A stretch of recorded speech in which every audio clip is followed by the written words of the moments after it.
गेरुआ लिबास, माथे पर लाल तिलक, चेहरे पर लालिमा के साथ ओज, भाषा शैली ऐसी कि विरोधी पस्त। दुनिया की कौन सा मजहब और कौन सा ऐसी कौम है जिसको विपरीत परिस्थितियों में हिंदू दर्शन ने अपने यहां शरण न दी हो।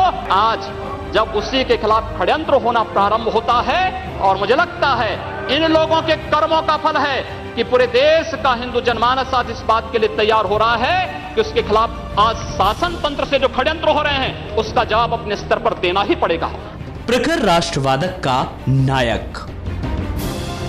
जी हां, कुछ ऐसी ही पहचान है हिंदू हृदय सम्राट महंत आदित्यनाथ की। दरअसल योगी आदित्यनाथ का असली नाम अजय सिंह है। उनका जन्म 5 जून 1972 को उत्तराखंड में हुआ था।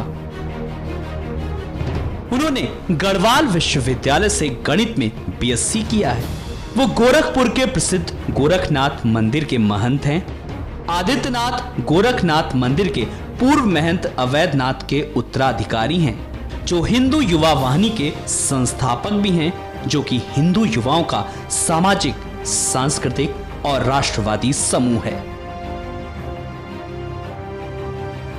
कम उम्र में ही योगी आदित्यनाथ ने यौगिक षटकर्म, हठ योग, स्वरूप एवं साधना, राजयोग, स्वरूप एवं साधना तथा हिंदू राष्ट्र नेपाल नाम की पुस्तकें लिखी। गोरखनाथ मंदिर से प्रकाशित होने वाली वार्षिक पुस्तक योगवाणी के आदित्यनाथ प्रधान संपादक हैं तथा हिंदवी साप्ताहिक समाचार पत्र के प्रधान संपादक रहे। अब आपको बताते हैं कि एक ऐसे योगी ने सियासी गलियारों में दस्तक कैसे दी। हो रहा है कि उसके खिलाफ आज शासन तंत्र से जो षड्यंत्र हो रहे हैं उसका जवाब अपने स्तर पर देना ही पड़ेगा। अवैधनाथ ने 1998 में राजनीति से संन्यास लिया और योगी आदित्यनाथ को अपना उत्तराधिकारी घोषित कर दिया। यहीं से योगी आदित्यनाथ की राजनीतिक पारी शुरू हुई। 1998 में गोरखपुर से 12वीं लोकसभा का चुनाव जीतकर योगी आदित्यनाथ संसद पहुंचे तो वो सबसे कम उम्र के सांसद थे। वो 26 साल की उम्र में पहली बार सांसद बने। स्वामी विवेकानंद ने एक बात कही थी कि गर्व से कहो हम हिंदू हैं। स्वामी विवेकानंद तो सांप्रदायिक नहीं थे। स्वामी विवेकानंद तो किसी पार्टी के नहीं थे। स्वामी विवेकानंद ने तो भारत का प्रतिनिधित्व किया था पूरी दुनिया के अंदर। 1998 से लगातार इस क्षेत्र का प्रतिनिधित्व कर रहे हैं। योगी यूपी बीजेपी के बड़े चेहरे माने जाते हैं। 2014 में 5वीं बार योगी सांसद बने। संसद में सक्रिय उपस्थिति एवं संसदीय कार्य में रुचि लेने के चलते योगी आदित्यनाथ को केंद्र सरकार ने खाद्य एवं प्रसंस्करण उद्योग और वितरण मंत्रालय, चीनी और खाद्य तेल वितरण, ग्रामीण विकास मंत्रालय, विदेश मंत्रालय, संचार एवं सूचना प्रौद्योगिकी, सड़क परिवहन, पोत, नागरिक विमानन, पर्यटन एवं संस्कृति मंत्रालयों के स्थायी समिति के सदस्य और गृह मंत्रालय की सलाहकार समिति, काशी हिंदू विश्वविद्यालय और अलीगढ़ विश्वविद्यालयों की समितियों में सदस्य के रूप में समय समय पर नामित किया। राजनीति के मैदान में आते ही योगी आदित्यनाथ ने सियासत की दूसरी डगर भी पकड़ ली। उन्होंने हिंदू युवा वाहिनी का गठन किया और धर्म परिवर्तन के खिलाफ मुहिम छेड़ दी। हिंदू पर अत्याचार हुआ, हिंदू प्रताड़ित हुआ, हिंदू पीड़ित हुआ, हिंदू वहां पर मारा गया, हिंदू वहां भी विस्थापित हुआ, लेकिन उसके लिए मुआवजे की घोषणा नहीं हुई। अगर घोषणा करनी है तो प्रत्येक हिंदू के लिए करिए, प्रत्येक पीड़ित के लिए करिए। वो पीड़ित कोई भी है, अगर दंगा पीड़ित है तो सबके लिए मुआवजे की घोषणा समान रूप से करिए। कट्टर हिंदुत्व की राह पर चलते हुए उन्होंने कई बार ऐसे बयान दिए जो चर्चा का विषय बने। सनसनी पैदा करने वाले बयानों के बीच योगी की ताकत लगातार बढ़ती गई। योगी आदित्यनाथ के सियासी जीवन में कई उतार चढ़ाव आए। 2007 में गोरखपुर में दंगे हुए तो योगी आदित्यनाथ को मुख्य आरोपी बनाया गया। गिरफ्तारी हुई और इस पर कोहराम भी मचा। अब आपको बताते हैं कि वक्त के साथ योगी का कद सियासत में किस रफ्तार से बढ़ा। अब तक योगी आदित्यनाथ की हैसियत ऐसी बन गई कि जहां वो खड़े होते हैं सभा शुरू हो जाती है। वो जो बोल देते हैं उनके समर्थकों के लिए वो कानून हो जाता है। इस देश की संविधान की व्यवस्था को, देश के संवैधानिक व्यवस्था को कोई चुनौती देने का कार्य करेगा तो चेतावनी हमें स्वीकार्य नहीं। हम उसका जवाब उसी भाषा में, और उसका जवाब जिस भाषा में वो जानेगा, जिस भाषा में वह उस सीखना चाहता हो, जिस भाषा में वह अच्छी तरह समझ सकता हो, उस भाषा में उस जवाब को हम देना जानते हैं। और अगर प्रशासन ही चाहता है तो फिर तैयारी कर ले। यही नहीं, होली और दीपावली जैसे त्योहार कब मनाए जाएं, इसके लिए भी योगी आदित्यनाथ गोरखनाथ मंदिर से ऐलान करते हैं। इसीलिए गोरखपुर में हिंदुओं के त्योहार एक दिन बाद मनाए जाते हैं। गोरखपुर और आसपास के इलाके में योगी आदित्यनाथ और उनकी हिंदू युवा वाहिनी की तूती बोलती है। बीजेपी में भी उनकी जबरदस्त धाक है।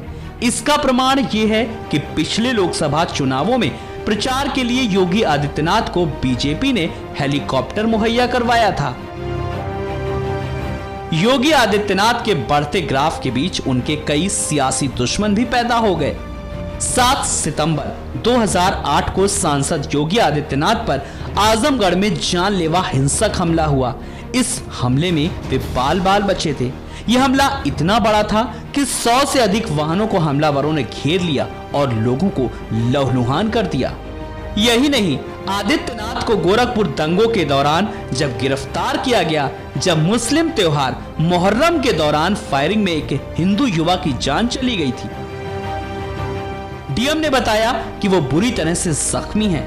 तब अधिकारियों ने योगी को उस जगह जाने से मना कर दिया, लेकिन आदित्यनाथ उस जगह पर जाने के लिए अड़ गए। तब उन्होंने शहर में लगे कर्फ्यू को हटाने की मांग की। अगले दिन उन्होंने शहर में श्रद्धांजलि सभा का आयोजन करने की घोषणा की, लेकिन जिलाधिकारी ने इसकी अनुमति देने से इनकार कर दिया। उन पर कार्रवाई का असर हुआ और मुंबई गोरखपुर गोदान एक्सप्रेस के कुछ डिब्बे फूंक दिए गए, जिसका आरोप उनके संगठन हिंदू युवा वाहिनी पर लगा। ये दंगे पूर्वी उत्तर प्रदेश के 6 जिलों और 3 मंडलों में भी फैल गए। उनकी गिरफ्तारी के अगले दिन जिलाधिकारी और पुलिस का तबादला हो गया।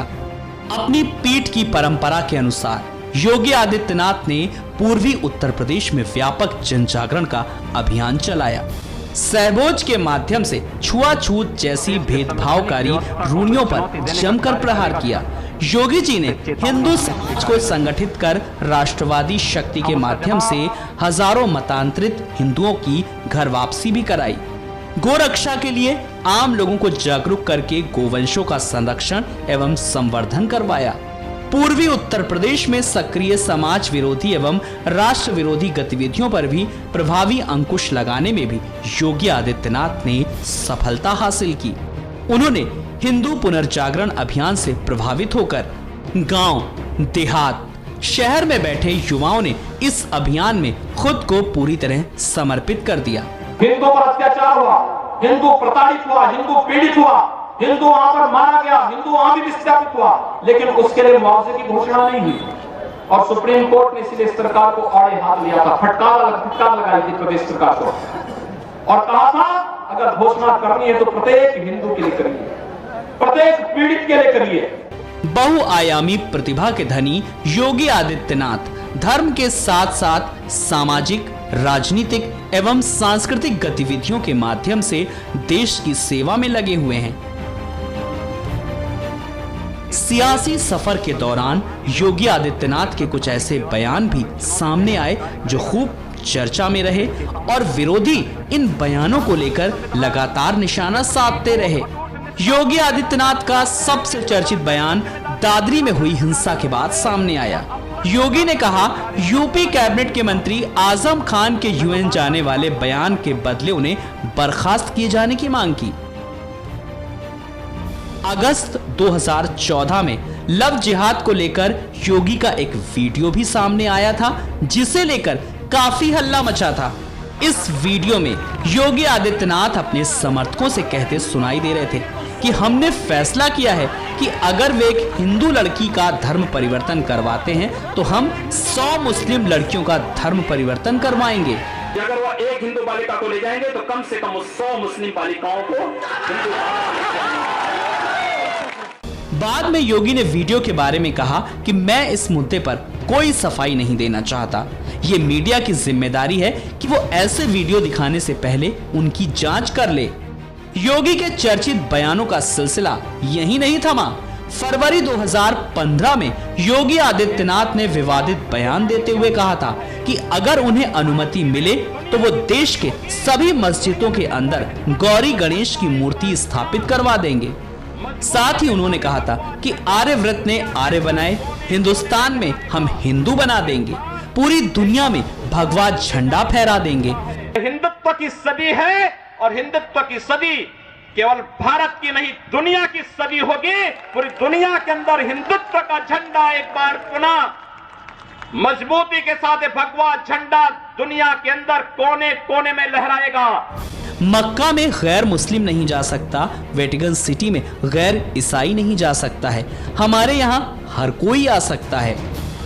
सऊदी अरब के इस पवित्र शहर के बारे में कहा जाता है कि मक्का में कोई गैर इस्लामिक नहीं जा सकता, कोई गैर मुसलमान वहां नहीं जा सकता। वेटिकन सिटी के बारे में पढ़ रहा था, वहां गैर ईसाई नहीं जा सकता। लेकिन काशी हिंदुओं की सांस्कृतिक राजधानी है, धार्मिक नगरी है, काशी के अंदर सब लोग आ सकते हैं। योग के ऊपर भी विवादित बयान देते हुए योगी आदित्यनाथ ने कहा था कि जो लोग योग का विरोध कर रहे हैं उन्हें भारत छोड़ देना चाहिए। उन्होंने यहां तक कहा कि लोग सूर्य नमस्कार को नहीं मानते, उन्हें समुद्र में डूब जाना चाहिए। यही नहीं, अगस्त 2015 में योगी आदित्यनाथ ने कहा था कि मुस्लिमों के बीच उच्च प्रजनन दर से जनसंख्या असंतुलन हो सकता है। योगी ने अप्रैल 2015 में हरिद्वार में विश्व प्रसिद्ध तीर्थ स्थल हर की पौड़ी पर गैर हिंदुओं के प्रवेश पर प्रतिबंध लगाने की मांग की थी, जिसके बाद काफी बवाल मचा था।